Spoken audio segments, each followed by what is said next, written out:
Drop it.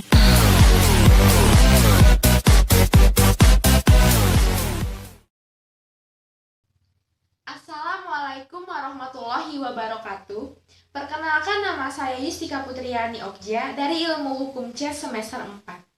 Di sini saya akan menjelaskan tentang apa itu upaya hukum. Upaya hukum merupakan hak terdakwa yang dapat dipergunakan apabila terdakwa merasa tidak puas dengan keputusan pengadilan. KUHP membedakan upaya hukum menjadi dua macam. Yang pertama, upaya hukum biasa, dan yang kedua, upaya hukum luar biasa. Selanjutnya, saya akan menjelaskan tentang upaya hukum biasa. Upaya hukum biasa merupakan upaya hukum yang dapat digunakan untuk putusan yang belum berkekuatan hukum tetap. Upaya hukum biasa ini ada 3. Yang pertama, itu verzet. Verzet ini perlawanan terhadap putusan verstek. Verzet merupakan salah satu upaya hukum biasa yang dapat diminta oleh salah satu atau kedua belah pihak yang berperkara terhadap suatu putusan pengadilan negeri. Prosedur pengajuan verzet terdapat dalam pasal 129 ayat 1 HIR. Dalam waktu 14 hari setelah putusan verzet itu diberitahukan kepada tergugat sendiri.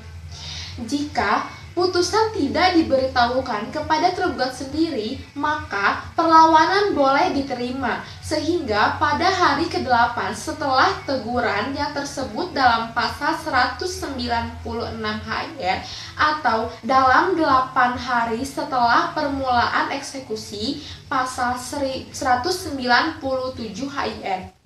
Dalam prosedur verzet, kedudukan para pihak tidak berubah menjadi pihak yang mengajukan perlawanan, tetapi tetap menjadi tergugat. Demikian pula, pihak yang dilawan tetap menjadi penggugat yang harus memulai dengan pembuktian. Yang kedua ada banding. Banding merupakan salah satu upaya hukum biasa yang dapat diminta oleh salah satu atau kedua belah pihak yang berperkara terhadap suatu putusan pengadilan negeri. Para pihak yang mengajukan banding apabila merasa tidak puas dengan isi putusan pengadilan negeri pada pengadilan tinggi melalui pengadilan negeri tempat putusan tersebut dijatuhkan. Dasar hukum dari banding ini ada di pasal 188 sampai dengan 194 HIR dan pasal 199 sampai dengan 205 RBG. Pasal 3 Junto pasal 5 Undang-Undang Nomor 1 Tahun 1951.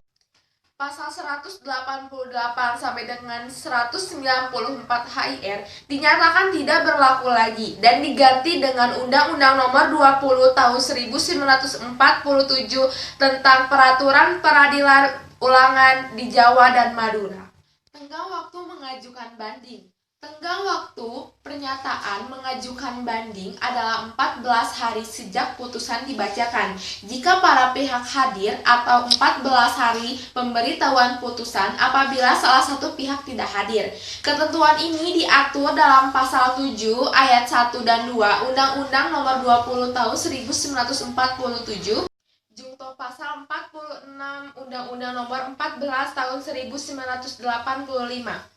Apabila jangka waktu pernyataan permohonan banding telah lewat, permohonan banding yang diajukan akan ditolak oleh pengadilan tinggi. Karena terhadap putusan pengadilan negeri tersebut dianggap telah mempunyai kekuatan hukum tetap dan dapat dieksekusi. Yang ketiga ada kasasi.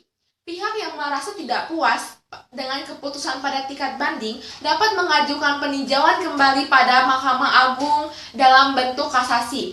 Menurut Subekti, tugas pengadilan kasasi adalah menguji atau meneliti putusan pengadilan di bawahnya tentang sudah tepat atau tidaknya penerapan terhadap kasus yang bersangkutan, yang perkaranya telah ditetapkan oleh pengadilan-pengadilan di bawahnya.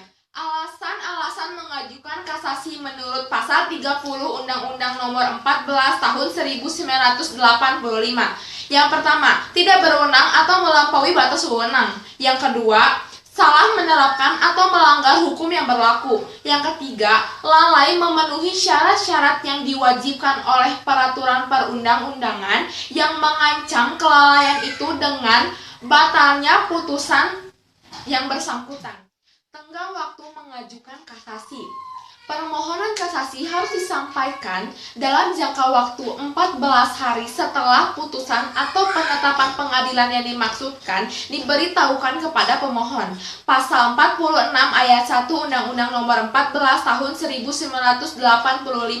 Bila tidak terpenuhi, maka permohonan kasasi tidak dapat diterima. Lalu saya akan menjelaskan tentang upaya hukum luar biasa. Upaya hukum luar biasa adalah upaya hukum yang dapat diajukan terhadap putusan pengadilan yang telah memiliki kekuatan hukum tetap. Upaya hukum luar biasa ada dua. Yang pertama, peninjauan kembali. Upaya hukum peninjauan kembali merupakan upaya mementahkan kembali putusan pengadilan, baik dalam tingkat pengadilan negeri, pengadilan tinggi, maupun Mahkamah Agung yang telah berkekuatan hukum tetap. Alasan-alasan mengajukan peninjauan kembali berdasarkan pasal 67 Undang-Undang Nomor 14 Tahun 1985 Jungto Perma Nomor 1 Tahun 1982. Yang pertama, apabila putusan didasarkan pada suatu kebohongan atau tipu muslihat pihak lawan yang diketahui setelah perkaranya diputus atau berdasarkan pada bukti-bukti yang kemudian oleh hakim pidana dinyatakan palsu. Yang kedua, apabila setelah perkara diputus ditemukan surat-surat bukti yang bersifat menentukan yang pada waktu perkara diperiksa tidak ditemukan. Yang ketiga, apabila telah dikabulkan suatu hal yang tidak dituntut atau lebih daripada yang dituntut. Yang keempat, apabila antara pihak-pihak yang sama mengenal suatu soal yang sama atas dasar yang sama oleh pengadilan yang sama atau sama tingkatnya, telah diberikan putusan yang bertentangan satu dengan yang lain.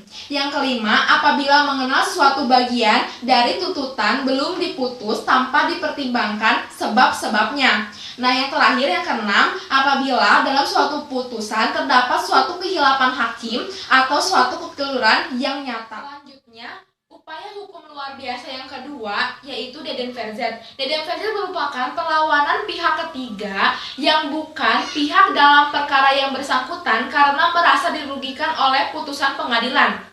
Untuk mengajukan Dedenverset, pihak ketiga tidak cukup hanya memiliki kepentingan, tetapi hak perdatanya benar-benar telah dirugikan oleh putusan tersebut. Secara singkat, syarat utama untuk mengajukan Dedenverset adalah hak milik pelawan telah terlanggar oleh putusan tersebut.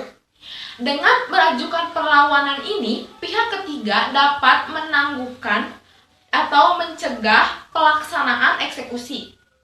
Itulah tadi beberapa materi yang dapat saya sampaikan tentang upaya hukum. Semoga materi yang saya sampaikan ini dapat bermanfaat bagi kita semua. Sekian dari saya. Wassalamualaikum warahmatullahi wabarakatuh.